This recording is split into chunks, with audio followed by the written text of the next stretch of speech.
Comme le début de l'histoire moderne. Plus qu'une simple bibliothèque, c'était le premier centre de recherche au monde.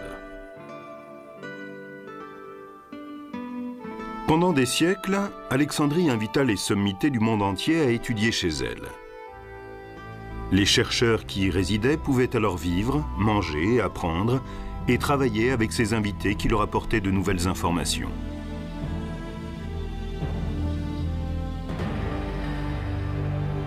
De la légendaire bibliothèque, il ne reste que le Sérapéion, retrouvé au cours de fouilles récentes. Un second bâtiment avait été construit quand la bibliothèque d'origine est devenue trop petite pour les livres et les chercheurs. Ce bâtiment nous donne un petit aperçu du glorieux passé de la bibliothèque. La chose la plus étonnante à propos de la bibliothèque d'Alexandrie, c'est qu'il s'agissait du plus grand centre intellectuel de l'époque et que nous ne savons pas exactement où elle se trouvait. On ne sait pas à quoi elle ressemblait. On ne sait pas quel livre elle renfermait. On ne connaît pas les hommes qui la fréquentaient. On ignore plus que l'on ne sait, alors que c'est peut-être le plus grand foyer intellectuel que l'homme ait connu.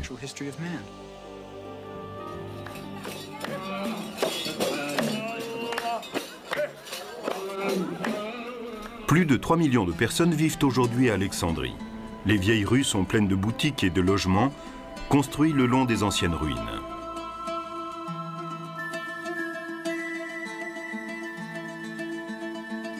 À 200 km au nord-ouest du Caire, Alexandrie est la seconde ville d'Égypte et abrite un port important.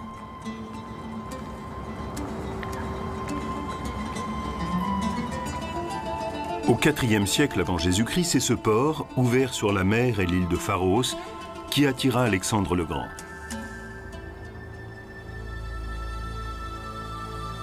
Il choisit cet endroit pour fonder sa ville en 332 avant Jésus-Christ. La Méditerranée, l'île de Pharos, le Nil tout proche, en faisaient une base navale idéale. Et la baie permettait à toutes les nations de la Méditerranée en plein développement d'y accéder facilement.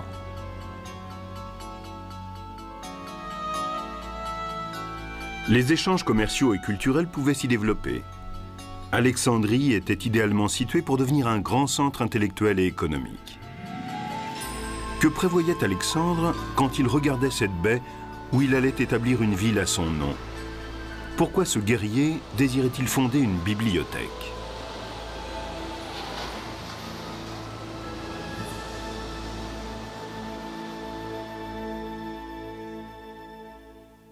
Longtemps avant son entrée en Égypte, des générations de Grecs s'étaient confrontées aux énigmes de l'existence. Les hommes commençaient à déchiffrer le monde. Ces recherches étaient d'une haute importance. En Grèce, Athènes devint le cerveau de la civilisation grecque. Conversations et débats faisaient partie des occupations habituelles. Les orateurs publics étaient aussi des savants et devenaient célèbres auprès de la population.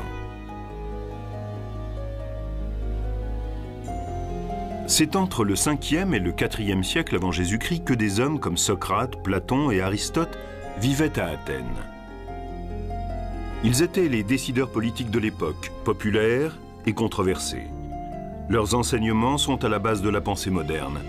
Mais qu'avaient-ils en commun avec l'un des plus grands généraux de l'histoire, Alexandre le Grand?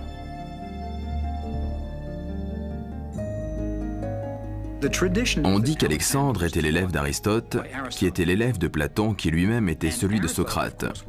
Platon et Socrate pensaient que les sens étaient trompeurs, qu'on ne pouvait croire ce qu'on voyait. Ils croyaient en une vérité éternelle, connue seulement de l'esprit et non des sens. Après y avoir réfléchi, Aristote a dit « Non, rien ne pénètre dans l'esprit, si ce n'est par les sens ». Et c'est ce qu'il a enseigné à Alexandre le Grand.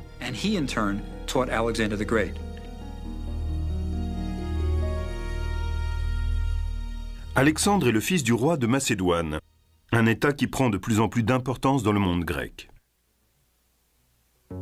Son père, le roi Philippe, désire que son fils ait le meilleur tuteur qui soit. À l'âge de 13 ans, le futur Alexandre le Grand est envoyé auprès d'Aristote de Macédoine. Le philosophe communique au jeune guerrier la soif d'apprendre. Les hommes cultivés sont supérieurs aux incultes, comme les vivants le sont aux morts. Le destin de l'Empire dépend de l'éducation de sa jeunesse. Aristote, 4e siècle avant Jésus-Christ.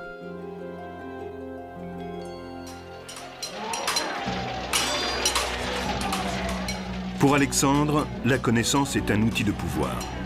Pendant qu'il mène ses conquêtes, il porte sur lui une copie de l'Iliade d'Homère. Le guerrier est aussi un poète.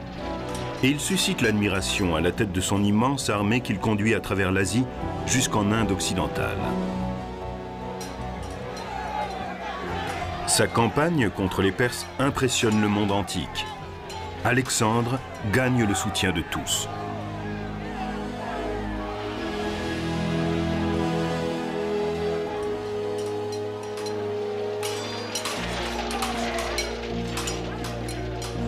En 332 avant Jésus-Christ, il traverse l'Égypte.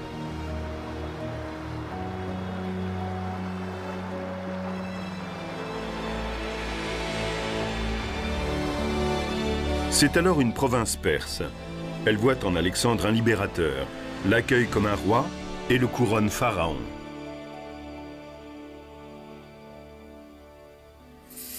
Depuis 300 ans, l'Égypte est dirigée par les pharaons, qui sont les égaux des dieux. Ils font le lien entre leurs sujets mortels et les dieux mêmes. Les pharaons égyptiens sont élevés pour devenir des êtres divins dans la vie comme dans la mort.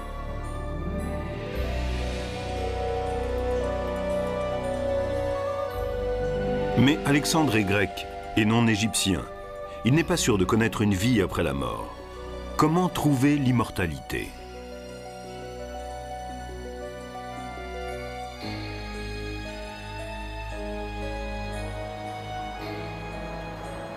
Il va consulter dans le désert de Siwa l'oracle du grand dieu égyptien Amon. On dit que c'est là qu'il reçoit une révélation. Il ne serait pas le fils du roi Philippe, mais celui du dieu Amon lui-même.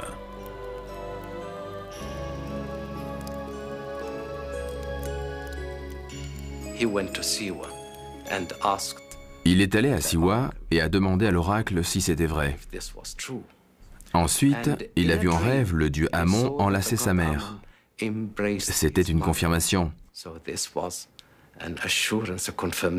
Il a alors demandé à son père, le dieu Amon, si celui-ci attendait quelque chose de lui. La réponse lui parvint aussi en rêve. Roi, c'est le dieu Amon qui te parle. Va et fonde une ville illustre sur le site de l'île de Pharos. Et Alexandre a obéi aussitôt.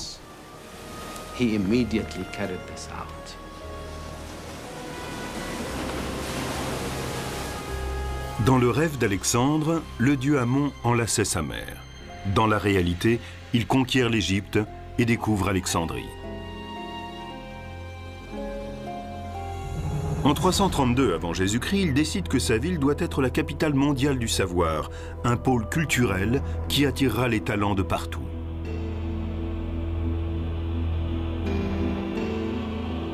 On construit au cœur de la ville une université où l'on apprendra à bâtir d'autres empires.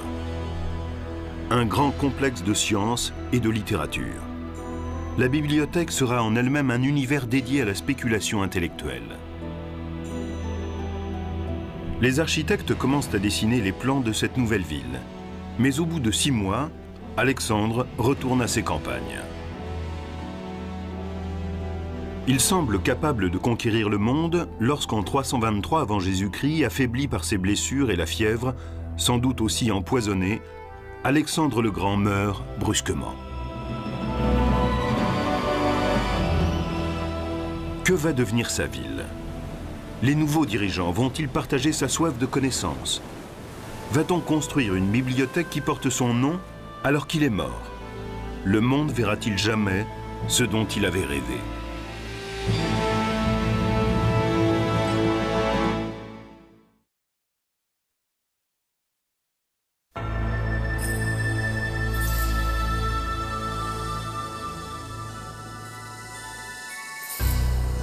Avec la fondation d'Alexandrie, une ère de grandeur commence pour l'histoire grecque. On est à l'aube d'un nouveau mode de pensée.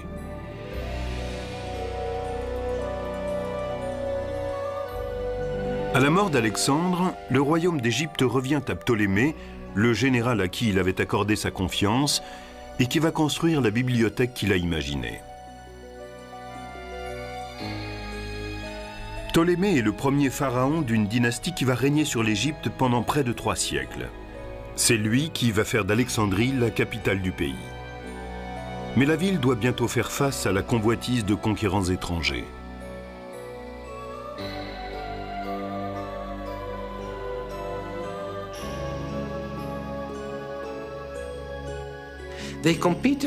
Ils étaient rivaux dans les domaines du pouvoir, de la richesse et de la grandeur.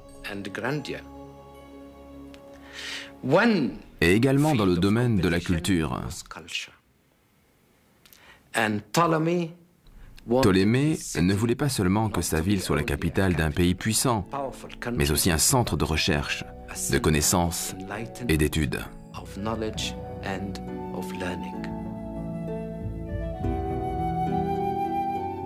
À l'origine, Alexandrie est habitée par les Égyptiens de la région, par la garde macédonienne et par une importante communauté juive, ainsi que des immigrants grecs. Grâce à Ptolémée, Alexandrie attire tout de suite les chercheurs importants du monde grec.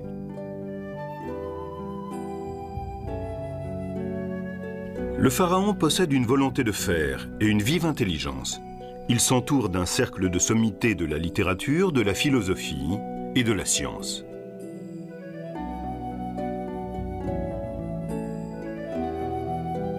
L'architecte Démétrios de Phalère aide Ptolémée à tracer les plans du nouveau centre. Des briques, des temples en ruine et un sphinx délabré surmontent la seule partie restante de l'institution. On pense que le Sérapéion, ou bibliothèque de la fille, était à l'intérieur de la grande bibliothèque et du musée. Mais où se situait la partie principale de l'édifice? Beaucoup de questions restent encore en suspens.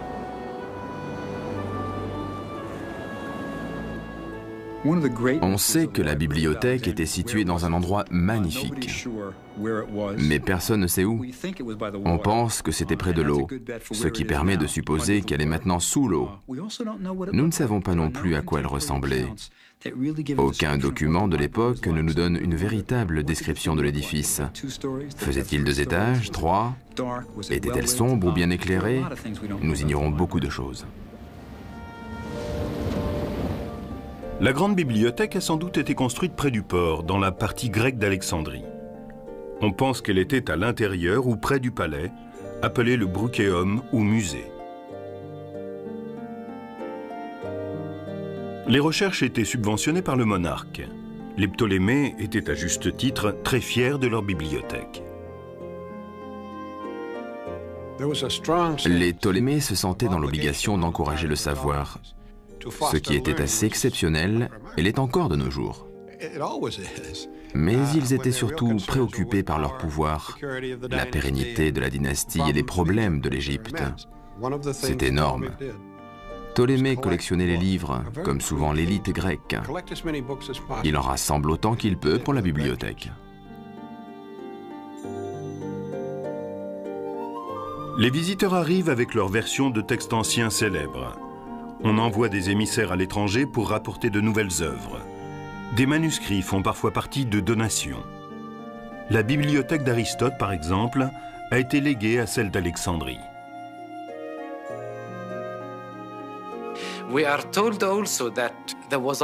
On raconte aussi qu'une loi prévoyait que tout voyageur qui jetait l'ancre dans le port d'Alexandrie devait être fouillé. On ne recherchait pas la drogue, mais les livres.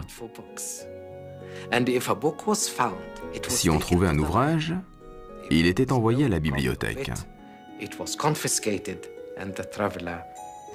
Si l'établissement n'en possédait pas de copie, il était confisqué et le voyageur recevait une compensation.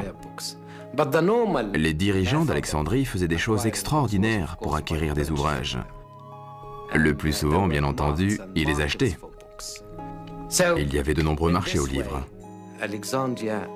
C'est ainsi qu'Alexandrie a acquis la plus grande collection de livres du monde antique.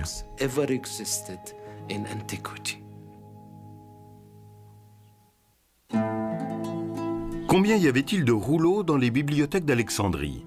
Ptolémée voulait qu'on y trouve tous les ouvrages du monde grec, et même au-delà.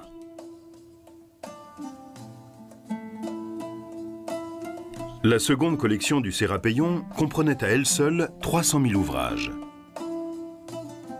Mais au cours de l'histoire, elle s'est encore agrandie.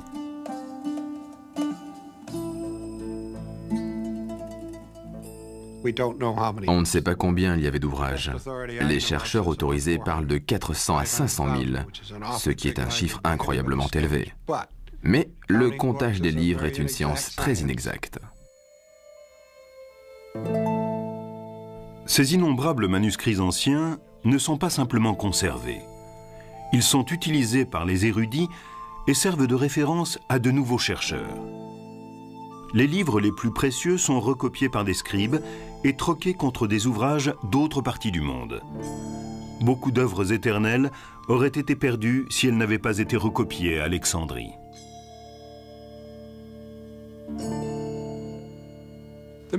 Ce qui est essentiel dans la bibliothèque et le musée d'Alexandrie, c'est qu'elle faisait ce que doit faire ce type d'établissement.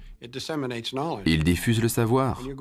Quand on y entre et qu'on prend un livre, on effectue un acte culturel de base. C'est la fonction de toute bibliothèque. Chaque pièce est cataloguée, référencée et rangée. Les bibliothécaires doivent pouvoir les retrouver sans difficulté. Et il arrive sans cesse de nouvelles œuvres. En même temps, les visiteurs aussi se font plus nombreux. Les chercheurs sont attirés par Alexandrie qui soutient sa réputation de centre d'études et de connaissances. L'anatomiste Hérophile crée une école de médecine interne à Bruchéum. Au départ, les médecins se servaient d'animaux pour leurs recherches.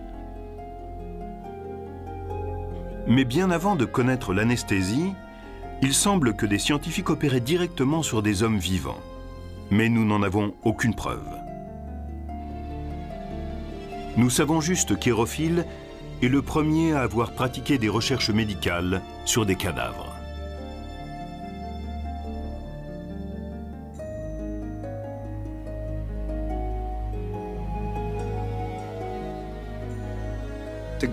La tradition interdisait aux Grecs de pratiquer la dissection, de découper le corps humain. C'était presque un sacrilège pour eux. Mais en Égypte, existait la tradition des embaumeurs qui, depuis 3000 ans, disséquaient les corps. À Alexandrie, pour la première fois, des praticiens de l'école de médecine ont pu pratiquer sur des cadavres humains. En Grèce, à Athènes par exemple, des praticiens disaient « Je désire étudier à Alexandrie parce qu'on peut y pratiquer la dissection sur l'homme ». La bibliothèque d'Alexandrie jouissait de la plus grande liberté, surtout la faculté de médecine. C'était très important.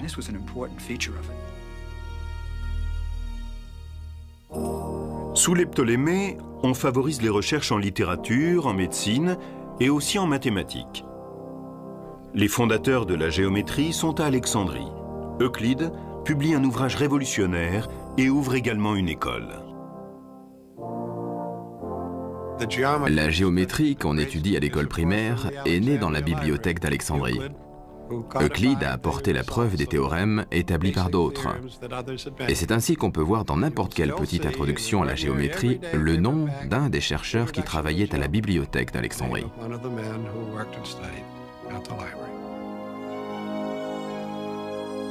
On sait peu de choses sur Euclide, mais il reste la légende. Quand le mathématicien présenta son travail à Ptolémée, le pharaon lui demanda s'il y avait un moyen plus facile de faire de la géométrie, et Euclide aurait répondu qu'il n'y en avait pas pour les rois.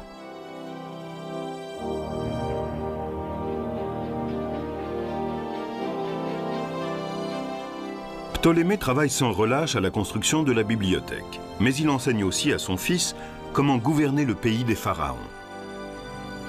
Et quand Ptolémée Ier meurt en 283 avant Jésus-Christ, Ptolémée II lui succède. Cette grande dynastie va demeurer 3 siècles, jusqu'à la mort de Cléopâtre. Comment les Ptolémées vont-ils laisser leur empreinte sur la librairie d'Alexandrie ?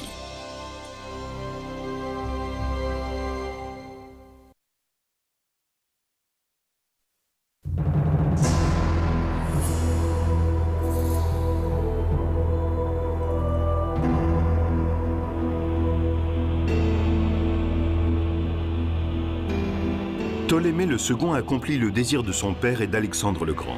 Il gouverne avec sa sœur et sous leur règne, la bibliothèque et le musée grandissent et prospèrent. C'est l'âge d'or d'Alexandrie.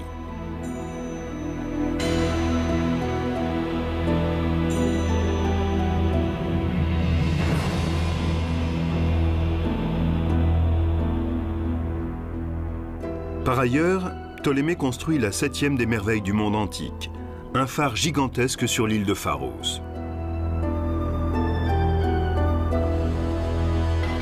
Aujourd'hui, la base du phare est enfouie sous une construction arabe qui paraît moderne en comparaison.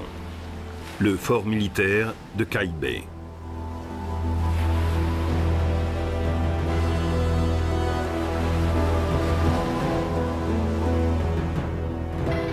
Mais sous les Ptolémées, les voyageurs qui arrivaient à Alexandrie pouvaient admirer le premier phare de l'histoire, une magnifique construction à 3 étages de 125 mètres de haut.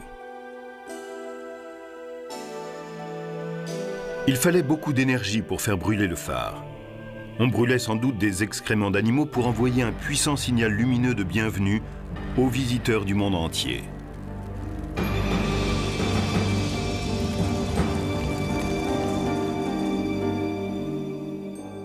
Les marins, guidés par le phare, étaient attirés par la bibliothèque. Quel trésor allait-il trouver dans cette profusion de manuscrits?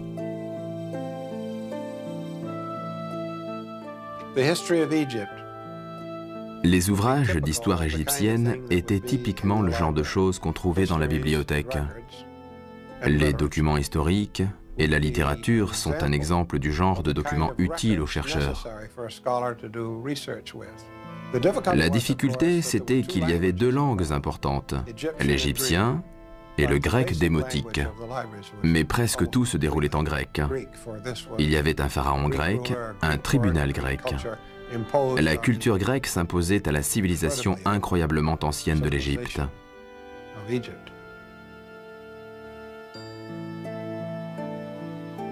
La bibliothèque abrite tous les genres de littérature. Les philosophes grecs y sont tous représentés. On y trouve par exemple les écrits de Diogène. Celui-ci avait été frappé par un jeune paysan vivant dans la simplicité. Comme lui, le philosophe décida de se débarrasser de sa vaisselle pour ne plus se servir que de ses mains. Puis il se dépouilla des biens de ce monde. Il réunit autour de lui un groupe de penseurs, les cyniques, et soutint leurs idées critiques sur la société grecque.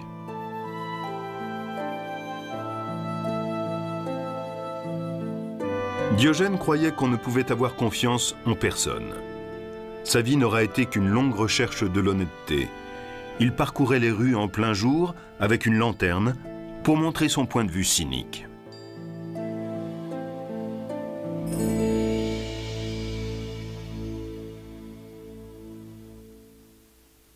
Mais les ouvrages sur sa pensée ne forment qu'une fraction de l'immense collection de la bibliothèque. La bibliothèque d'Alexandrie était vraiment unique. Elle était très éclectique. Il voulait tout avoir. Il ne rassemblait pas que les œuvres de la culture grecque. Il voulait avoir les textes babyloniens, les textes turcs, tout ce qui existait. Il voulait avoir la Bible des Hébreux. Quelles parties de la Bible ont été écrites à Alexandrie? D'après la légende, les premières traductions grecques de l'Ancien Testament y ont été établies sous le règne de Ptolémée le Second. Il aurait demandé à 70 érudits juifs de la traduire et d'en établir plusieurs copies.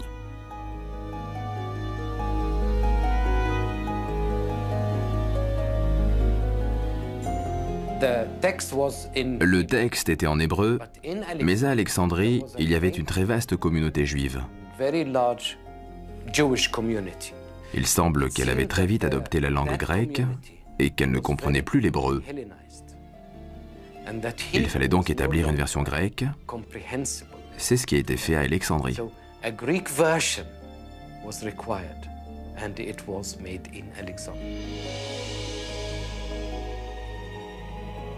Connue pour le nombre d'érudits qui l'ont copiée, la Bible de Septuagint rend le texte de l'Ancien Testament accessible à un large public et sert de base aux innombrables traductions qui vont suivre.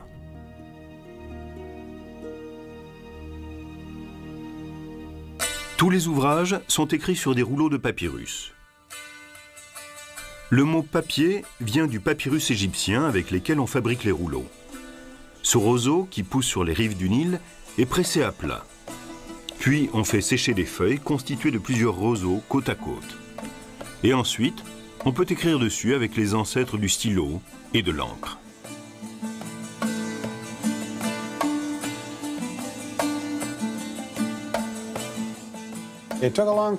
Le scribe avait besoin de beaucoup de temps pour terminer un ouvrage. Il ne voyait pas le travail comme nous. Nous deviendrions fous si nous devions copier à la main un livre. Mais c'était un métier respecté. Certains scribes devenaient des figures importantes de la cité. À cette époque, il était presque magique de savoir lire et écrire.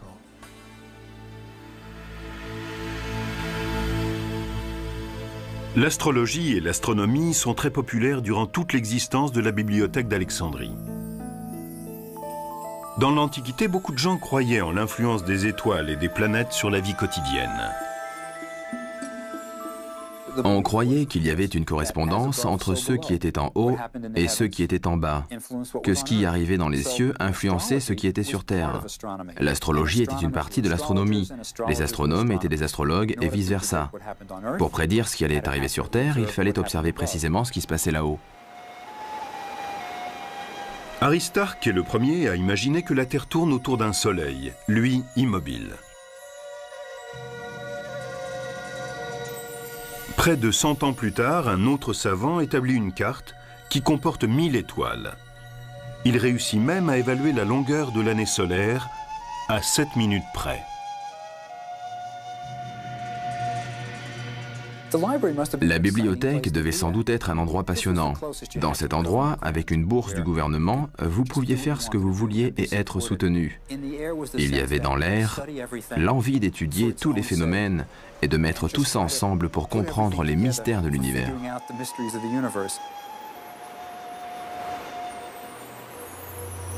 Mais tandis que les chercheurs résolvent le mystère de l'univers, les Romains envahissent l'Orient. Cette oasis de connaissances, subventionnée par le pouvoir, va-t-il survivre dans un monde en pleine transformation ?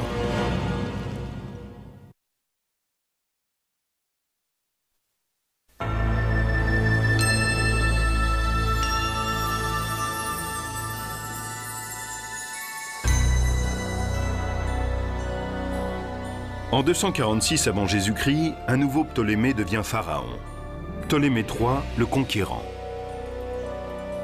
Il parcourt le monde et revient à Alexandrie avec les trésors inestimables que les Perses avaient volés à l'Égypte 30 ans auparavant.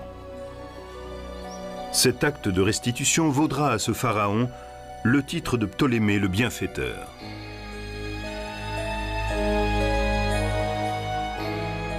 Sous son règne, la tradition continue avec une autre génération.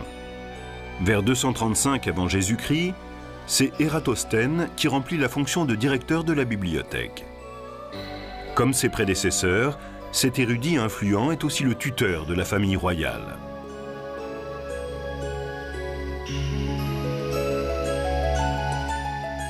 À 40 ans, il est doué dans de nombreux domaines qui vont de la poésie à la science.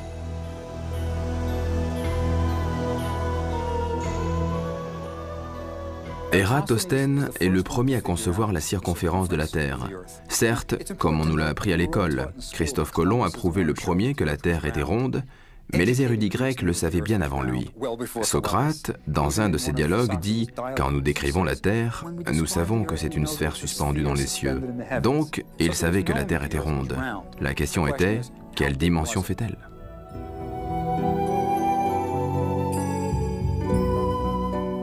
En observant les ombres projetées à Alexandrie et dans une ville du sud de l'Égypte le même jour à midi, puis en faisant des calculs à partir de la différence de taille entre les deux ombres et la distance entre les deux villes, Ératosthène parvient à déterminer la circonférence de la Terre.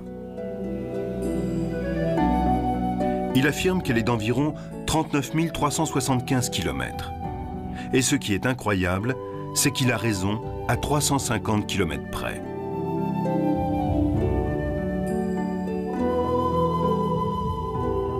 Un de ses contemporains, Archimède, vient en visite à Alexandrie. C'est peut-être le plus célèbre de tous les mathématiciens de l'Antiquité. Il étudie ce qu'on appelle aujourd'hui la physique. Aujourd'hui encore, on se réfère au principe d'Archimède sur le déplacement de l'eau. C'est en découvrant la solution du problème qu'Archimède s'écria « Eureka », qui signifie « j'ai trouvé ».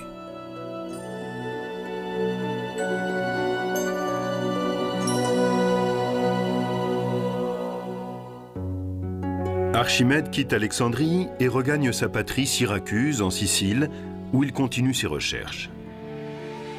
Mais il est tué par des soldats romains venus s'emparer de la ville en 212 avant Jésus-Christ. On raconte qu'au moment de sa mort, il était en train de résoudre un problème mathématique.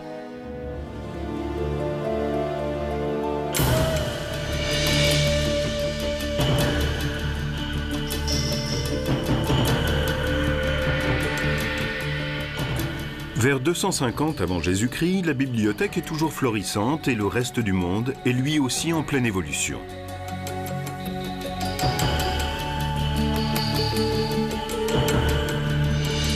Au milieu du IIIe siècle avant Jésus-Christ, le calendrier maya est établi dans la région du Yucatan, au Mexique. Pendant ce temps, à Rome, le peuple assiste au premier combat de gladiateurs. Et à Rhodes, on construit une autre merveille, une statue de plus de 30 mètres de haut, le fameux colosse de Rhodes.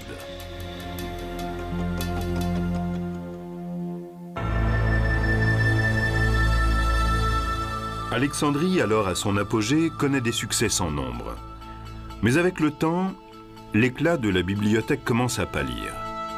Le règne de Ptolémée IV marque le début du déclin de la dynastie et de la bibliothèque.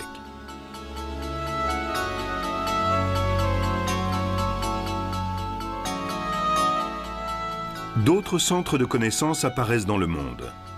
Près de la mer Égée, la bibliothèque de Pergame rivalise avec Alexandrie par sa beauté et son niveau culturel. La puissance des Romains grandissant, la grande dynastie des pharaons égyptiens, les Ptolémées, tombe elle-même sous leur coupe.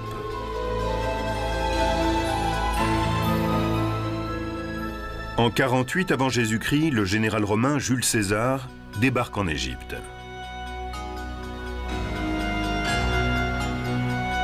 C'est une jeune fille de 19 ans qui dirige le pays, Cléopâtre, sans doute la plus célèbre de tous les Ptolémées. Le mythe qui l'entoure commence avec la lignée dont elle descend. On pense souvent qu'elle est égyptienne. Non, elle était uniquement de sang grec. Elle descendait directement de Ptolémée, qui était un des généraux en chef d'Alexandre. Il est certain qu'elle a été pharaon, reine et déesse d'Égypte. Elle était d'un niveau intellectuel très élevé, c'était quelqu'un d'assez extraordinaire.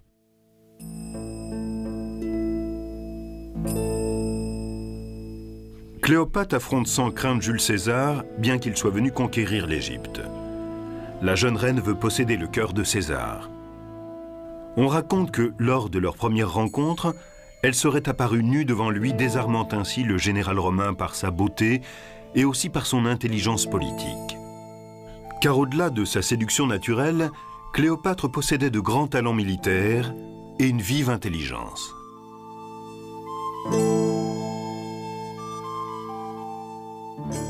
Ce qui est important, c'est que Cléopâtre était une véritable intellectuelle. Elle était la seule de tous les Ptolémées à parler l'égyptien. On dit qu'elle saluait ceux qui se présentaient à sa cour dans leur propre langue. Quand César est arrivé, ainsi que Marc-Antoine, sans doute a-t-elle pu leur parler en latin. Elle devait porter un grand intérêt à la bibliothèque. On dit même qu'elle aurait écrit des ouvrages qui étaient conservés.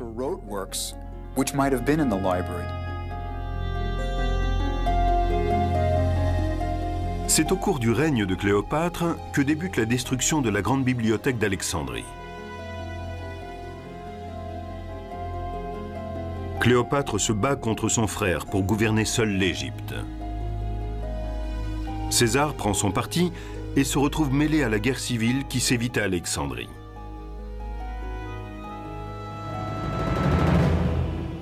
Son navire ne vaut pas les fines embarcations de la ville et il se retrouve bientôt encerclé dans le port.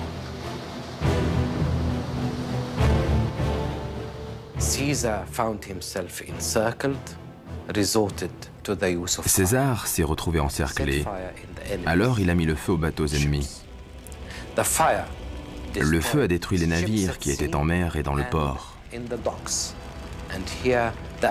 Et c'est là que s'arrête le récit de César.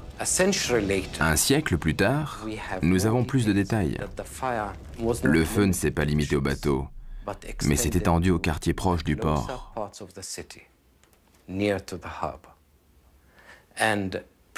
Plutarque, qui connaissait très bien Alexandrie et qui y était allé, raconte que le feu s'était propagé jusqu'à la grande bibliothèque d'Alexandrie.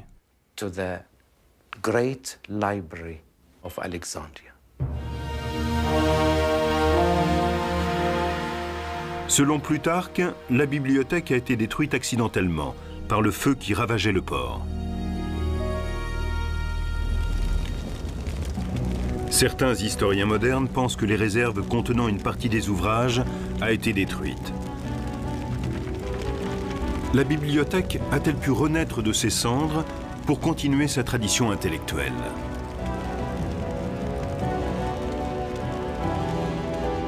Après la mort de César, en 44 avant Jésus-Christ, son successeur Marc-Antoine offre à Cléopâtre des milliers de livres achetés à la librairie rivale de Pergame, peut-être pour remplacer ceux qui avaient été brûlés par César.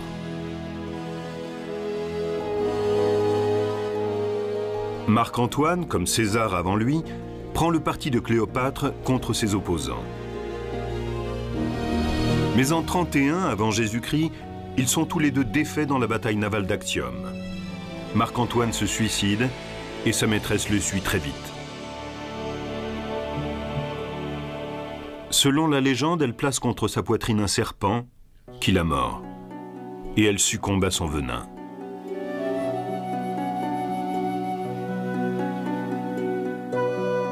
Il est plus probable qu'elle soit morte après avoir absorbé volontairement du poison. La dynastie des Ptolémées, qui avait fondé et subventionné la bibliothèque d'Alexandrie, s'achève avec la mort de Cléopâtre en 30 avant Jésus-Christ. Si ce n'est ni la guerre civile, ni la fin de la dynastie des Ptolémées qui a détruit cette exceptionnelle bibliothèque, que s'est-il passé ? Avec la fin du règne des Ptolémées en 30 avant Jésus-Christ, Alexandrie devient la capitale de la province romaine, établie par le neveu de Jules César, Auguste, le premier empereur romain.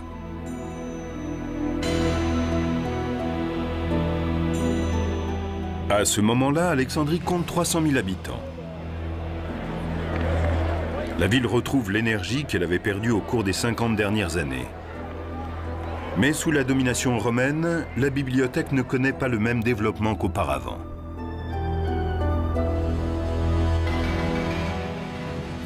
Les Romains avaient une conception du savoir différente de celle des Grecs.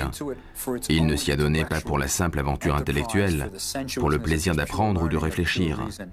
Les Romains, quand ils sont arrivés à Alexandrie, ont aimé l'esthétique.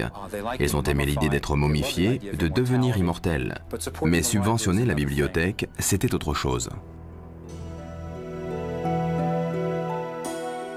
Toutefois, la bibliothèque d'Alexandrie continue à produire des chercheurs. Claudius Ptolémée, un Romain d'ascendance grecque, est né vers la fin du 1er siècle après Jésus-Christ. Il fait ses études à la bibliothèque et au musée et publie des livres de géographie et de sciences. Il reprend les travaux d'Hipparque et publie des ouvrages sur ses recherches en astronomie et en astrologie. Il développe l'idée que la Terre est le centre du système solaire. Sa théorie, connue sous le nom de système de Ptolémée, est restée en usage jusqu'au XVIe siècle. Je sais que je suis mortel et éphémère. Mais quand je scrute les mouvements circulaires des étoiles, je ne touche plus terre. Assis auprès de Zeus en personne, je bois l'ambroisie, le breuvage des dieux. Claudius Ptolémée.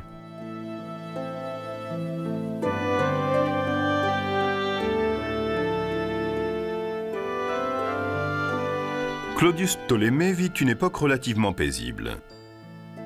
Mais vers 200 après Jésus-Christ, Alexandrie doit faire face à une invasion étrangère et au pillage. Les grandes heures de gloire intellectuelle sont définitivement terminées.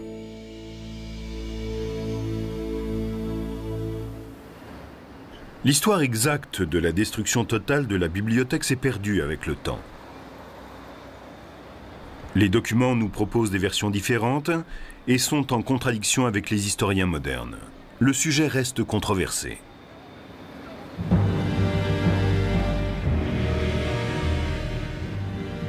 Vers 400 après Jésus-Christ, le paganisme est interdit et le christianisme devient la religion officielle de l'Empire romain. L'empereur Théodose ordonne la destruction de tous les monuments et temples qui n'honorent pas la chrétienté. Les lettrés païens sont assassinés en pleine rue. La bibliothèque pourrait avoir été détruite par les chrétiens au cours d'une époque de conflits ethniques et de révoltes.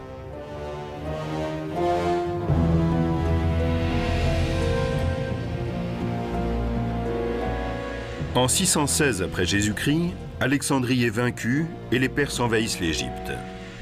Bientôt, ils arrivent au pays des pharaons, apportant avec eux l'islam. Est-ce à ce moment-là que la bibliothèque aurait été entièrement détruite?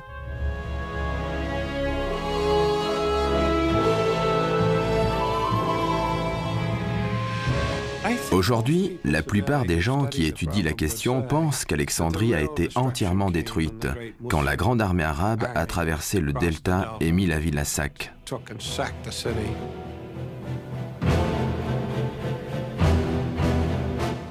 Alexandrie est encerclée par les Arabes.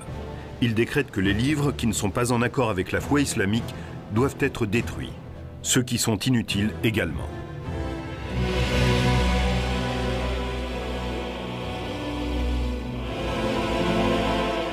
La légende raconte qu'on donne à l'ordre de brûler tous les livres de la bibliothèque d'Alexandrie.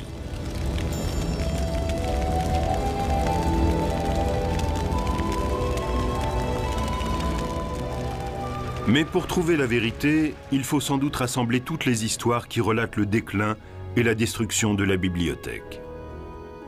Il se peut que cette grande institution ait disparu progressivement. L'incendie provoqué par César, le manque de soutien financier, la révolte chrétienne, l'invasion arabe et aussi le climat maritime de cette ville portuaire, tout cela a contribué à la perte de la plus vaste collection de manuscrits de l'Antiquité. Ce qui pouvait en rester a été désintégré.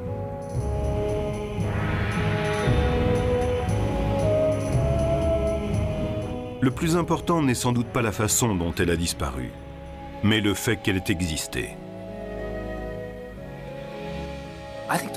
Ce qui est le plus extraordinaire, c'est que la bibliothèque d'Alexandrie ait pu exister, que les Ptolémées aient décidé de subventionner ce groupe d'érudits qui ne servait en rien à l'économie grecque et ne rapportait pas d'argent, n'améliorait pas le mode de vie des Ptolémées.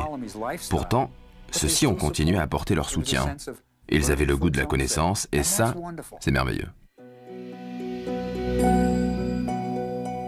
Aujourd'hui, la bibliothèque du monde méditerranéen a été construite sur les ruines de la bibliothèque d'Alexandrie. Il y a 2000 ans, ici, des grands esprits venus de partout travaillaient ensemble à résoudre les mystères de leur époque. Alexandrie est également à l'origine de l'art moderne.